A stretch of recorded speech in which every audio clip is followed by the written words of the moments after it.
Why do you think Hasan is so blatant with buying designer clothes and living in luxury, so to speak? Doesn't he care about his image in the eyes of socialists/leftists? No. He doesn't care about his image in the eyes of socialists. Socialism is his image, right? The socialist aesthetic is the hottest, sexiest thing right now. If we were living in Germany, he would be like the on the radio with like the coolest Hugo Boss. Was that the Nazi brand? I don't know. He'd be wearing those outfits or whatever. He doesn't give a fuck about like socialism and communism per se. They're just the talking points that he echoes because that's like the sexiest aesthetic to wear right now. And obviously like designer clothes, luxury fashion, private planes, Burning Man, those things are all like part of that ecosystem as well. It's about like whatever makes you basically look like the coolest. And his body is like a billboard for whatever like the coolest ideology is, basically. It's essentially what it is.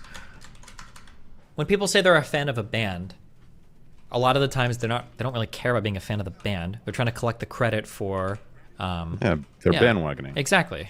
Literally, right? That's why like how many times like I don't know if people still do this, but people used to wear like band t-shirts and sometimes when like certain fans of that group would pop up, they'd ask us like, yo, give me like 2 albums from this guy. Or do you know anything besides like their like #1 hit single? People will test people on it because they don't know if you actually are fans of that thing or if you're just trying to collect credit for being the fan of that thing, right? Yeah, but here's the difference. Now, obviously, this is something that I may be generalizing, but or I might be assuming.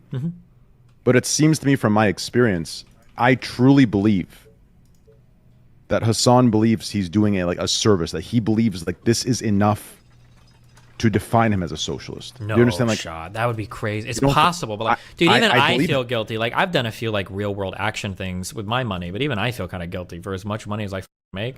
Like, there's probably a million things more that I could be doing in service of my beliefs. There's no way Hasan has to feel like he's doing enough.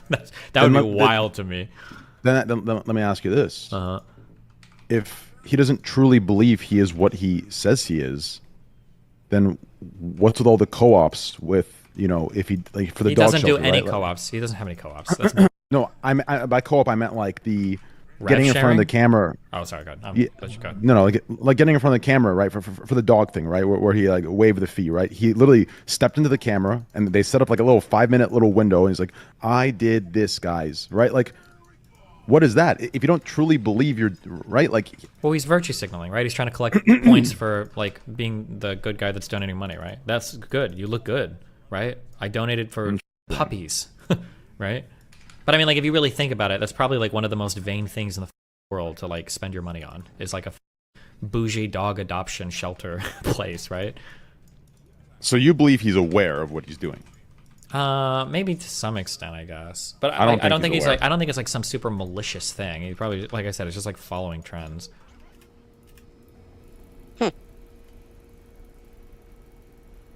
I think you're giving too much credit. I don't think he's aware. I think he truly believes he's a socialist, and what he does is enough.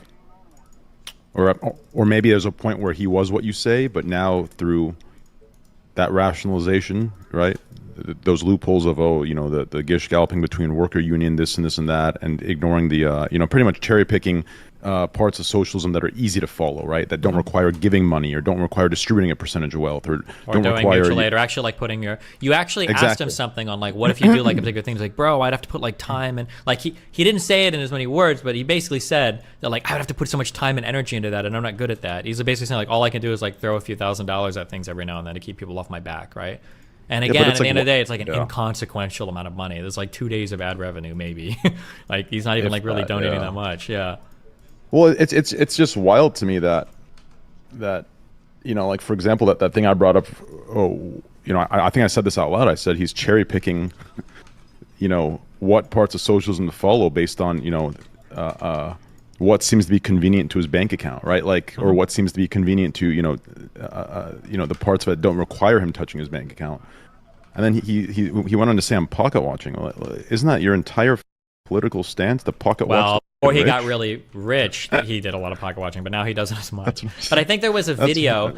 Was it Nicolol or somebody else where he watched a video of somebody like going through and they bought like $1 million house or whatever? And he's like, who needs this much house? I just remember watching a video like that. But obviously he doesn't say that anymore now that he's got like his massive mansion. Or you can see how he tries to sidestep. Like people ask him like, why did you buy such an expensive house in West Hollywood? He's like, well, I needed a place for my mom to live.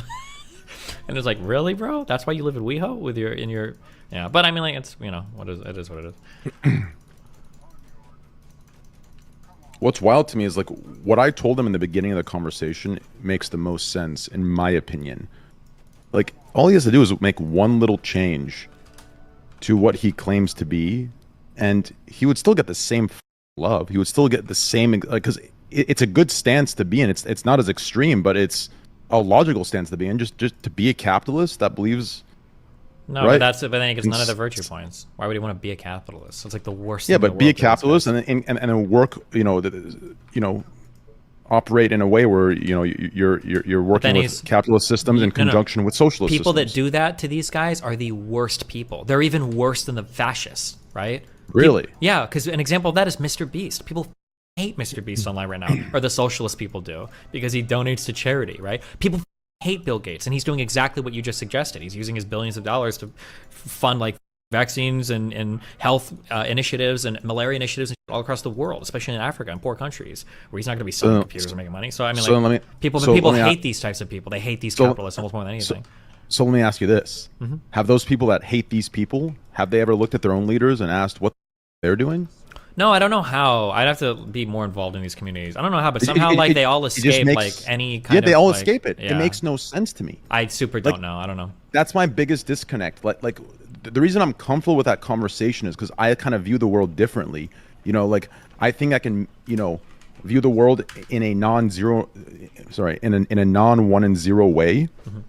And I can view the world in the 1 and 0 way. And in that conversation, when I look at the ones and zeros, aside from debate tactics or how to control conversation, whatever you just said earlier regarding how to counter gish galloping, this and that, putting that aside, seeing it in a 1 and 0 way, like the things that I brought up, in my eyes, like those are things that people should, oh, wait a second, that makes sense, right?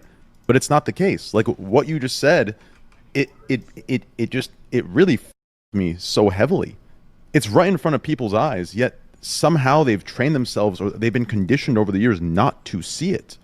So like the fact that it even has to be argued is wild to me. And to me, that's a big issue in today's society. We're not going to get anywhere. Like, in my opinion, we're more socially backwards than we are in any other category. It's wild, bro. I mean, you get older and you notice different problems in society, and you think they're novel, you think they're new, you think they've never happened before. But the reality is, like, we've always been like this. Like, it's pretty human, I think. Yeah, but that excuse to me is good for, mid-level to like entry-level political leaders. But the biggest ones, the largest ones, like, I agree. You've seen they're hypocrites. Yeah, you've seen like that comic, right? Oh yeah. I know you're talking about the Mr. Beast and the Hasan one. That comic, or not? It's the one where there's a guy who's like, "Oh, you're being critical of the system, yet you live as part of the." What am I thinking of? You criticize capitalism, like you're a part of it or whatever. Do you know what I'm talking about? It's like the one with the poor slave working outside, and there's a guy in the castle like making fun of him. You don't know what I'm talking about? I don't know. This is like a comic that like every socialist online uses to escape all responsibility. But they basically use this argument of like, there's a broader argument that is summarized with the sentence, there is no ethical consumption under capitalism. And basically the idea, one of the broad ideas is that like if you live in a capitalist system, especially if you're like a working poor kind of person, there's not really much you can do to fight against it. Like you're kind of a slave to your means around you. And people will use this to let like people like Hasan basically escape all criticism. When they say things like, oh, socialism is when no shirt. Oh, socialism is when no car. Oh, what they're really doing is they're trying to say like, I'm basically just like a working class like American, like I'm doing what I can, but like, can you really expect me to be able to fight against all of capitalism? And the reality is, as a multimillionaire at 27 years old, yeah, you can. but they try to present themselves as like an ordinary worker to escape that criticism. It's like when Hasan like what did he say? What was the one line where somebody called him out for like all of his spending, and he's like, I live like an ordinary life, or what did he say? What was the quote? It was hilarious. He said something about like he lives bare minimum life. It was like the funniest. Oh, he said a basic necessities budget. Basic necessities, yeah, that's what it was, which is ridiculous. And it's like that's one of those comments where I'm like, okay, holy shit. What is this guy's fans thinking when they see him say that? Like, there's got to be like, that's got to ping off the inside of their skulls where they're like, oh, Hasan, listen, I agree with you, but god damn, that's a really rough statement to make. I don't know, I'm not sure. Or maybe it doesn't. Maybe it's like, yeah, f it, there is no ethical consumption under capitalism. He's right. I just can't believe when I brought up there's so many parts I brought up that went over everyone's heads. Like that's why I'm comfortable with it, because I like you don't believe the time will tell thing will sit, and that's fine, right? We can agree to disagree there, and you know, I can maybe concede and say you're probably right. But the small piece of hope in me is kind of clinging on to that, thinking, okay, you know what, maybe one day people will wake up and revisit this and say, wait a second here, these make sense, but or this makes sense. But that one part, I just lost my train of thought when I went on that. Oh yeah, there was a time when Hasan said that he was closer to his audience than he is to Grimes when she was at that one event. Yeah, and then 3 weeks later he had her on his stream. Bro, that's just funny to me at this point. I don't know. I think it's pretty funny, but oh, the part where I brought up, and I said it clearly. I'm like, listen, I don't doubt that you give a piece of your podcast, you know, to the editors or whatever the hell he said. But what about your main income source, right? It's easy to give something that's not making very much, but when you have your main income source that's bringing in, you know, $5-6+ million a year, and no one's getting anything from that, like that. When I made that clear, I'm just surprised that went over everyone's heads. Like, I don't know, like, are people dumb? Do they make excuses because they need, you know, someone that they've already convinced themselves is the, you know, good guy or the messiah or whatever the convince themselves? Like, is this why they're brainwashed to, like, just that obvious? Like, it's obvious. It's right in front of the. It's mind-boggling to me, Destiny. Do you understand? Like, giving away a piece of a podcast that's not netting very much, at least relative to your main income source, your main stream, your main income stream, and not giving any of that away. Like, shouldn't that be a clear indicator? Like, wait a second here. Yeah, but remember, like, again, you're looking to watch a guy that makes you feel good about yourself that already agrees with you. That's people. It's like comfort watching, right? That's generally what happens. I mean, even my audience probably does that to some extent, right? I think I have relatively unique views on things, but they probably end up copying most of my views, and then they like watching me because I'm sure people watch me for a variety of reasons. Probably a lot of people that watch me because I fight against a lot of people, and it feels good to, like, oh, this is my guy that fights against people I don't like. So I'm probably watching. But you realize no change will ever come if this is kind of the. Yeah, it's a hard one. I understand. Yeah, it's difficult. But there's real life examples of, like, change not coming because of these types of attitudes. Black Lives Matter was a good example. We need to push for, like, real systemic change that's going to make differences in people's lives. But instead it ended up being like a big virtue signal about, like, no, all cops are bastards. Like, okay, well, that doesn't get us anywhere. Defund the police. Well, that didn't work out very well, right? You just end up with a bunch of people virtue signaling and then nothing actually gets done. But I mean, like, that's kind of, yeah, it happens. It sucks, but it, you know, it is what it is. Well, technically, the other side is also very cruel, but we just, like, have but that's normalized. Not true, because in social democracy, people are fairly compensated. It's not cruel, in my opinion.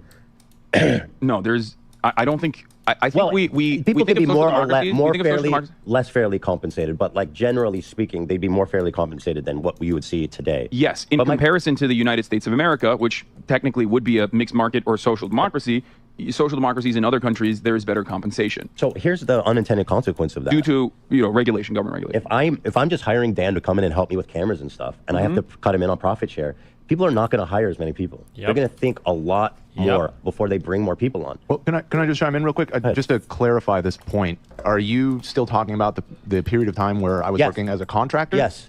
I haven't got to the full time yet. Well, we're going to move to that. Right. I will just say that at the time, I was essentially operating as my own business as well, because you weren't my only client at the time. Right. Okay. I did that professionally for a lot of people, and you were one of many people that I would come and do shows with until you offered me a full-time thing. So just because we're using the specific example, I just wanted to clarify that, because I think that matters in what the dynamic was when we were initially working together. I don't think that matters in such that I'm more focused just on the profit sharing. The reason why I was bringing up the implications on to a business and business owner of that. Okay, but the reason why I was bringing up the revenue is because, let's say you were making you're making $10.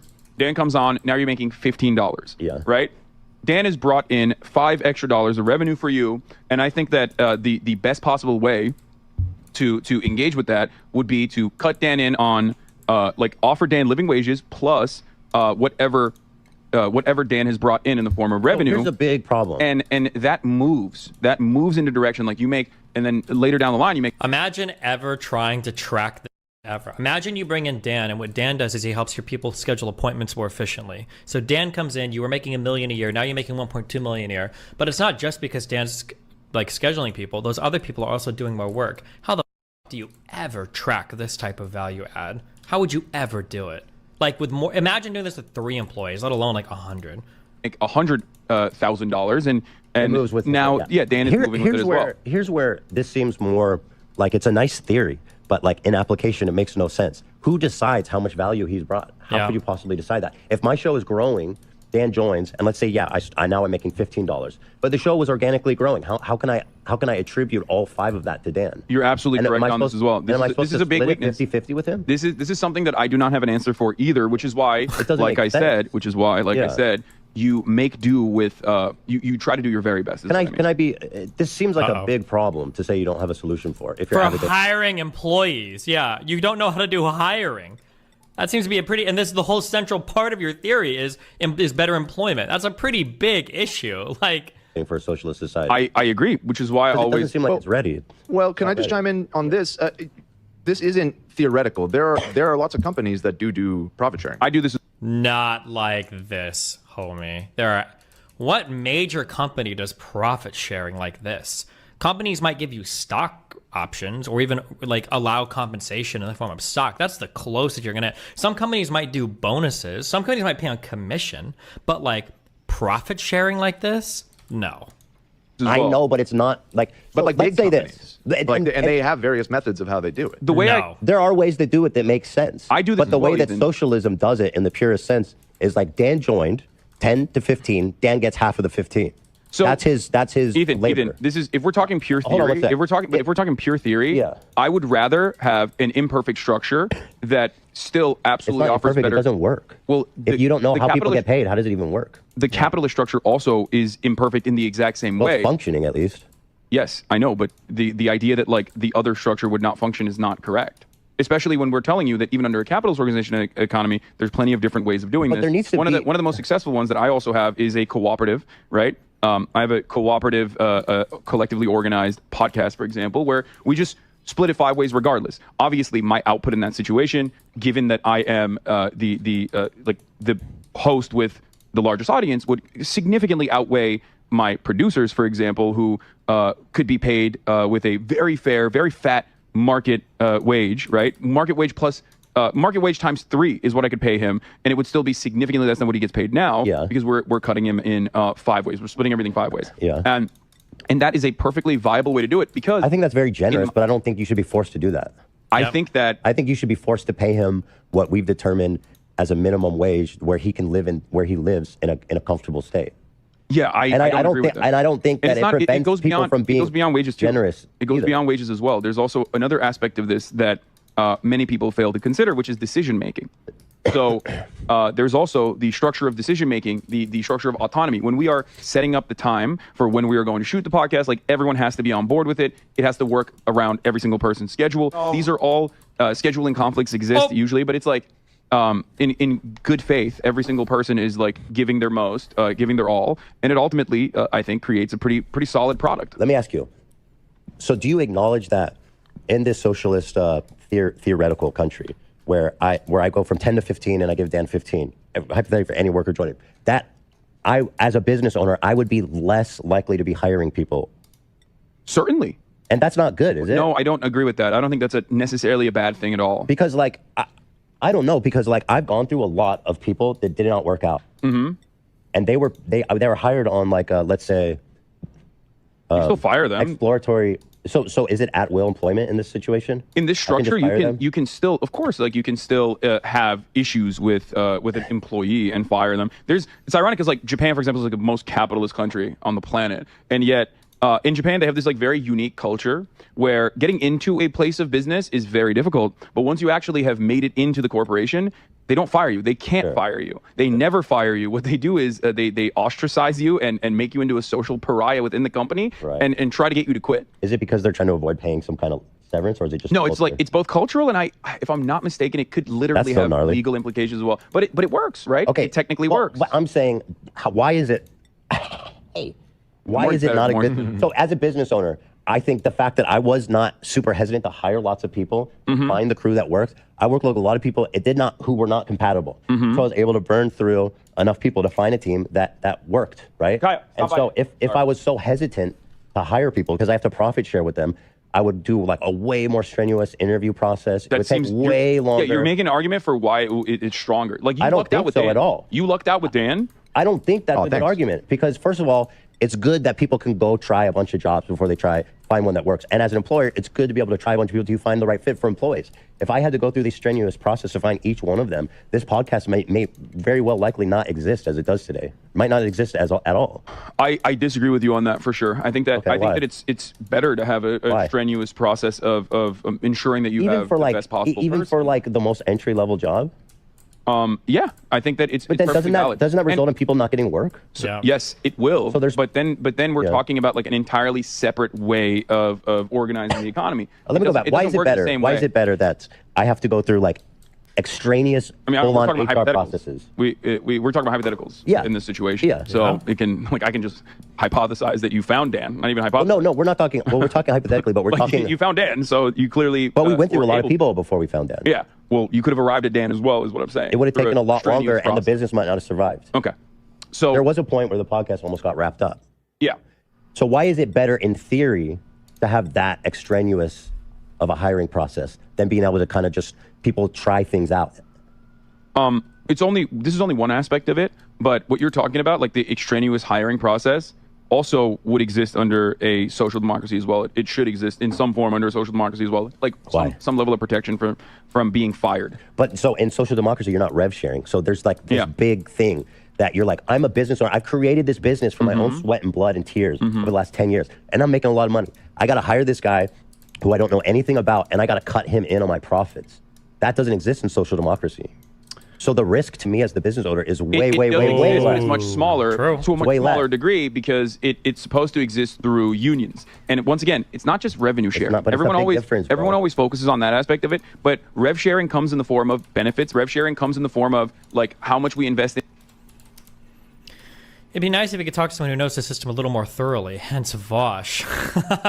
R&D, for example, or what kind of R&D initiatives we invest in. All of these decisions are made by a board. Well, that's all regulated. Fiduciary responsibility to the shareholders that is not regulated under social democracy. This is the major point of contention. What do you mean by rev share then? Because you see, in our example, like in Germany, they have a trade union representative that sits on the board of executives, but that's only one aspect of a larger board that is still representing the interests of the shareholders, those who own the company, who never have seen the company. They can, even globally own it, right?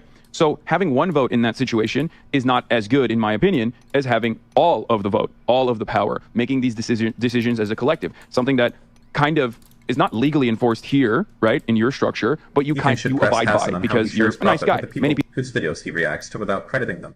I appreciate that, Destiny. All right, bye. Remember to hit that like and subscribe, and don't forget the notification bell so that my videos show up right in your feed.